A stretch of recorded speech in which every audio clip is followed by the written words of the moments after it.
자, 이번에는 1920년대 경제 수탈, 경제 식민지 경제 정책에 관한 얘기를 해보도록 하겠습니다. 1920년대는 자, 가장 대표적인 것이 바로 뭐다? 산미 증식 계획이다. 산미 증식 계획. 1920년대의 식민지 경제 정책은 산미 증식 계획 플러스 회사령 폐지. 회사령 폐지. 자, 두 가지를 중심으로 기억하시는 겁니다. 회사령 폐지. 자, 그러면 다시 산미 증식 계획으로 돌아와서 산미 증식 계획이란 무엇이냐? 산, 생산한다는 의미고요. 미는 쌀미죠. 쌀미. 자, 쌀미자죠. 그래서 쌀 생산량을 늘리는 계획, 이렇게 산미 증식 계획은 정의 내릴 수 있겠습니다.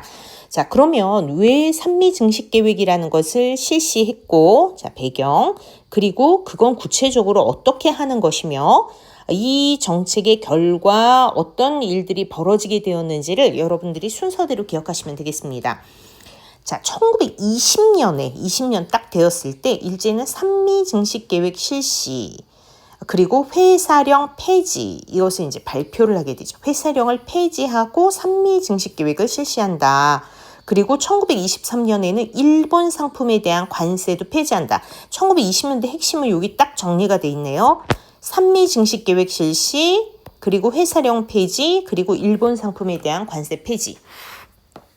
자, 배경을 봅시다.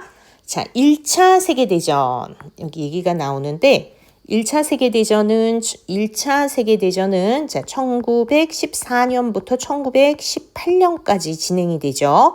자, 전쟁이 끝났어요. 1차 세계대전이 1918년에 끝났는데, 여러분 혹시 아십니까? 일본은 1차 세계대전의 승전국입니다. 승전국이었어요. 그래서 1차 세계대전의 특수, 이제 전쟁으로 인해 엄청난 이익, 경제적 이득을 맛보게 되는데, 공업화가 진행이 됩니다. 공업화.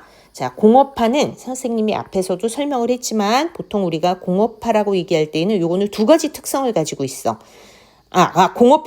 공업화와 도시화. 죄송합니다. 도시화와 공업화. 요것이 곧 뭐다? 산업화다. 산업화라고 하는 것은 공업화와 도시화다. 공업 중심으로 돌아가면서 도시로 몰려드는 거죠. 자, 그런데 이렇게 산업화가 진행이 되면 반대급부가 있죠.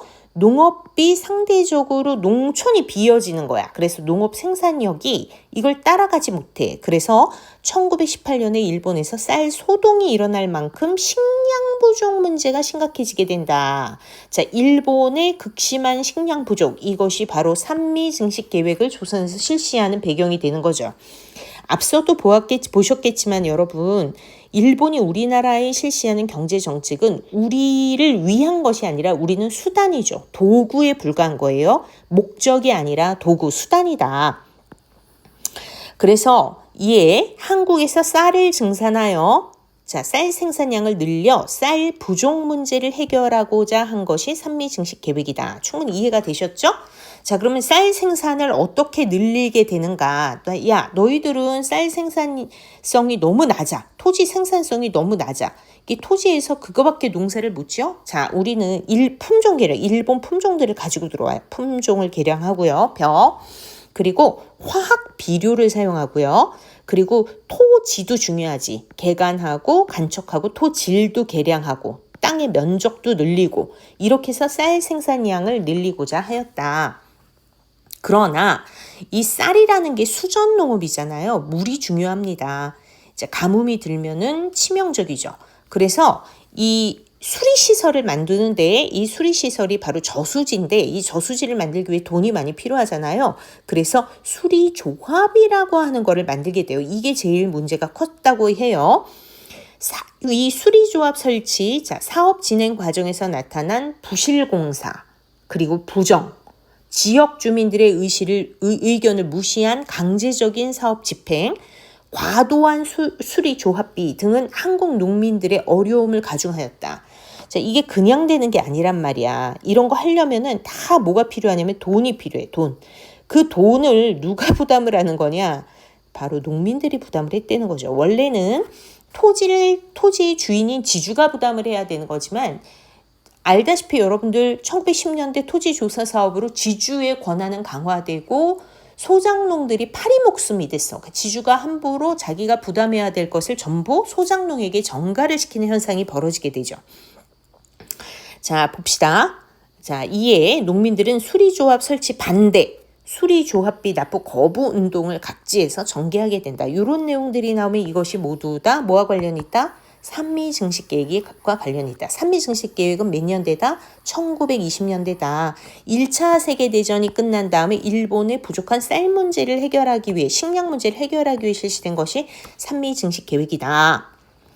자, 그러면 결과를 한번 보시는데요. 선생님이 여기 결과를 1번, 2번, 3번, 4번, 5번 이렇게 수리조합 설치 문제. 자, 이것 때문에 비용 부담, 자, 농민들의 거부 운동이 일어났다라고 하는 거 1번. 2번은 지속적으로 많은 쌀이 일본으로 빠져나가. 자, 이거 왜 이렇게 되는 거냐면 그 산미 증식 계획은 어디까지나 계획이죠. 그러면 일본이 어떻게 계획을 세우냐면은 자, 너네가 지금 이만큼 쌀을 이만큼밖에 생산을 못해. 우리가 이만큼 생산할 수 있게 해마다 쭉 도와줄 거야. 자, 이게 1920년부터 1935년까지부터 15년 계획을 세웠어. 그러면 이만큼 가져갈 거라고 이출 계획까지 세우는 거예요. 생산 계획 더불어서 생산 계획을 세우고 이출량에 대한 계획까지 세웠는데 생산량은 계획대로 안 됐는데 이출량을 계속 가져가 버려. 그러면 상대적으로 이출량이 더 많아지게 되죠. 빠져나가는 양이 많아지면 우리 거를 갉아먹는 거야. 그래서 보세요. 쌀이 너무 많이 일본으로 빠져나가기 때문에 어떤 현상이 벌어지게 된다? 네. 자, 어떤 현상이 벌어지게 쌀값이 폭등하고 우리 1인당 쌀 소비량이 크게 줄어들 수밖에 없죠. 그리고 농민들은 고율의 소장료, 수리조합비, 비료 대금 등의 부담 때문에 증산된 쌀을 팔아서 만주산 작곡을 사 먹어야 돼. 쌀구경을 못해 오히려. 농민들은 소장농이 되거나 화전민, 산속에 들어 화전민이 되거나 도시빈민으로 전락하고 국외로 이주를 하기도 한다. 자, 2차 몰락이 진행이 되는 거죠. 반면 쌀이 상품화되면 이 쌀을 파는 토지회사나 대지주들은 오히려 돈을 벌어요. 돈을 벌어서 토지 면적을 확대시켜 나가게 되죠. 그래서 농민들은 더 가난해지고 지주는 더 부자가 되는 그런 결과가 나오게 되고요. 한국의 이제 농업 구조에도 문제가 생기게 되는데 전부 쌀 농사만 짓다 보니까 단작 한 가지 작물만 농사를 짓는다는 얘기야. 다른 작물을 농사 짓는 게 아니라 쌀만 농사를 짓게 돼요. 자, 그렇게 되면 생태계가 파괴가 되겠죠. 자, 대공황의 여파로 30년대 딱 들어서게 되면 대공황 경제적으로 어려워지니까 쌀 소비량이 줄어들어. 쌀값이 하락해. 산미 증산 계획은 그때가 되면 또 중단을 시켜버려. 자, 이런 여러 가지 문제들이 생겨나게 되었다. 자, 사료들을 좀 보도록 할게요. 이제 군산항에 이렇게 쌀을 쌓아놓고 이거를 군산항을 통해서 전라도에 가면 여러 군산항이 있는데 전라도가 우리나라 최대의 곡창지대죠. 그 군산항을 통해서 이 쌀이 바깥으로 빠져나가요. 쌀 가마니로 쌓은 탑. 자, 그 다음에 수리조합 문제가 나오는데 여기 보면은 자, 전에 수확했는데 전수확의 10배를 수확했대. 근데 수확한 거 전부 어디 갖다 내? 수리조합비를 다 갖다 내고 오히려 농민들은 가난해지죠. 농업용수 공급을 위해 저수지나 제방, 댐의 신설, 보수 관리 등을 위해 조직했는데 수리조합. 지주들은 수리시설 건설 비용이나 수리조합비를 소장농에게 전가하는 경우가 많았다. 네. 다음 산미 증식 계획의 핵심 수리조합의 설치인데 여기 보면은 목리 면적이라는 게 나와요. 목리 면적이 뭐냐? 저수지 보외 등의 수리 시설을 통해 물이 들어와 농사 혜택을 입는 면적. 자, 수리 시설이 갖춰주게 되면 농사가 혜택을 받게 되겠죠. 자, 물이 제공이 되니까 쭉 보면은 이 늘어나는 모습들이 보여요. 수리조합의 수가 늘어나면 늘어날수록 목리 면적도 이렇게 늘어나는 모습. 이게 이제 수리조합이라는 것이 산미증식 계획의 가장 핵심이 되는 것이었다. 이런 내용이 나오고 근데 이 수리조합비를 누가 부담해? 가난한 농민들이 부담했다는 것이야. 자, 여기 보면은 옛날에 대하댐이라는 곳이 있었대요. 1920년에 만들어진 이곡 수리조합. 목리 면적 1만 정보가 넘는 수리조합. 엄청난 건가 봐요. 농업용수 공급을 위해 1922년 대하댐을 준공했고 자, 여기서 농업용수 공급을 위해 댐을 준공했는데 댐. 시설 노후와 절대 용수량 부족으로 1989년에 새 댐이 준공된다. 그래서 이때 일제강점기 때 이렇게 많은 농업용수 마련을 위한 이런 댐 같은 거 수리시설이 마련이 되었다. 자, 이해가 되시죠? 자, 다음으로 넘어가 보도록 할게요. 자, 이제 1차 세계대전 이후에 일본의 이렇게 산업화가 진행이 되게 되면 일본의 자본 축적이 이루어지게 되죠. 돈은 굴려야 불어나죠. 그래서 그 자본을 투자하기 위해 우리나라에 들어오려고 합니다. 자, 우리나라에 들어오려고 하는데 자본 투자 조건이 까다로우면 안 되겠죠. 그래서 회사 설립의 요건을 완화하는 것. 이게 바로 회사령 폐지, 즉 회사 설립의 신고제입니다. 이건 같은 말이에요. 같은 말. 회사를 세우려면 신고만 하면 된다는 것이야. 읽어볼게요. 일제는 1차 세계대전으로 자본을 축적한 일본 기업이 한국에 자유롭게 진출할 수 있도록 회사 설립을 허가제에서 신고제로 바꿨다. 허가제는 회사령, 신고제는 회사령 폐지. 한국의 값싼 자원과 노동력을 이용해 큰 이익을 얻었다. 자, 헐값의 노동력 그리고 싼 자본 이걸 이용해서 회사 경영을 해가지고 물건을 생산하고 또 비싸게 파는 거죠. 중소자본은 자, 일본의 중소자본은 면방직 식료품 분야. 자, 미쓰이, 미쓰비시 이런 거 큰 회사들인데 이런 대자본, 광업, 화학 분야에 진출했죠. 한국인 기업 중에는 경성방직 주식회사 같은 한국인들도 회사를 세울 수 있어요. 그러나 경성방직같이 큰 기업도 있어. 이거 아주 유명한 회사인데요. 경성방직. 호남의 대지주 출신인 김성수라고 하는 사람이 세운 회사예요. 그러나 우리는 굉장히 자본을 많이 가진 사람이 없죠. 그래서 평양의 메리아스 공장, 고무신 공장, 양말 공장 막 이런 것도 소자본의 회사들이 만들어져. 돈 벌기가 쉽지 않았겠지. 작은 자본은. 그치? 자, 일제가 1923년 또 일본에서 수입하는 일부 상품에 대해 관세를 폐지해. 그러면 일본 상품이 일본에 생산된 상품이 우리나라에 싼 값에 들어오니까 한국 상품이 밀리게 되겠죠. 그치? 점점 더 한국 기업이 어려워지고 이런 가운데 일어난 것이 토산품 애용운동인 후에 물산장려운동. 우리도 우리 민족 자본을 키워야 된다 해가지고 이런 가운데 나중에 자, 물산장려운동이라는 것이 일어나게 돼요. 우리나라 사람이 생산한 물건을 우리가 써주자. 자, 물산장려운동 일어나는 거죠. 자, 여기 보면은 공장수와 생산액이 나오는데 이런 자료들을 잘 보셔야 돼요. 공장수를 보게 되면 한국인, 이게 이제 시간이 이렇게 지나가면서 이렇게 밑으로 내려가면서 어떤 변화가 있는. 일본인 같은 경우에는 이렇게 자, 한국인도 공장수는 늘어난단 말이야. 이렇게 늘어나.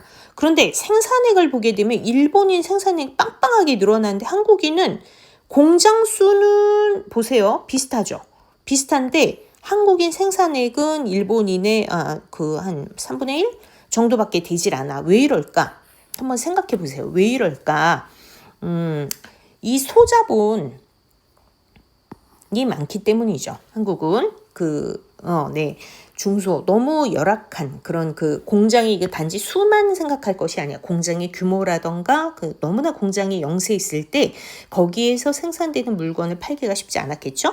자, 여기 이제 산미증식 계획 관련된, 그러니까 요거는 회사령과 관련된 자료, 자, 뭐와 관련된 자료인지를 아셔야 돼요. 자, 이번에는 산미증식 계획의 요강이야. 일본 내 쌀 소비는 연간 6,500만 여석인데 생산량은 5,800여만 여석을 넘지 못해 해마다 부족분을 제국의 다른 지역 및 외국의 공급에 의지하는 형편이다. 일본의 보고서예요. 장내 쌀의 공급이 계속 부족할 것이기 때문에 지금 미국 증식 계획을 수립해 일본의 식량 문제를 해결하는 것이 급무다. 26년에 나왔죠. 산미 증식 계획에 관한 것이고요. 여기 지금 아까 선생님 그래프 얘기를 했는데 쌀 생산량과 일본 이출량이야. 여기 보면 쌀 생산량이 이렇게 미미하게 들어가다가 또 줄어들기도 하죠. 그런데 여기 보면은 줄어들어도 생산량은 계속해서 지속적으로 이렇게 이출량은 줄어든 만큼이 아니라 계속해서 이출량이 늘어나고 있어. 국내 쌀 부족 현상이 생겨나게 되겠지. 이것도 산미 증식계획 관련 사료. 수리조합도 산미 증식계획 관련 사료. 자, 시간이 지나면서 반대 운동의 숫자가 점점 늘어나고 있죠. 늘어나고 있어. 수리조합 설치 반대 운동은 산미 증식 계획이 추진된 전체 기간에 걸쳐 끊임없이 이어졌고 대공황 이후 자, 여기가 대공황 이후죠. 쌀값이 폭락한 1930년, 31년에 가장 많이 발생했다. 자, 쌀값이 폭락하면은 생산도 안 되는데 그 수리조합비 내는 것이 너무나 힘들었겠죠. 그쵸? 수리조합 반대운동 기사가 나와 있어. 떨어지고 또 떨어지는 농산물가의 하락. 수리조합비를 당국에 예정하였던 예수대로 또박또박 물어오고 저 경남의 동면 수리조합에서는 그 수리조합 구역 내의 총 수확물 가격이 7만 원 가치에 불과했는데 수세는 11만 원에 달한다. 자, 아까 왜 여러분 쌀 2구 가서 수리조합비 내고 있는 농민 사진 기억나죠? 이러고서 수세로 인해 망한다는 것도 무리가 아닐 것이다. 이렇게 신동아에서 리얼한 현실을 보여주는 그런 기사도 나왔다. 그래서 자, 다시 한번 얘기합니다. 1920년대에는 다시 한번 요거를 핵심적으로 기억하세요. 산미증식계획, 쌀, 그리고 회사령 폐지, 그리고 일본 상품에 대한 관세 폐지, 이것이 핵심입니다. 자, 이상 마치겠습니다.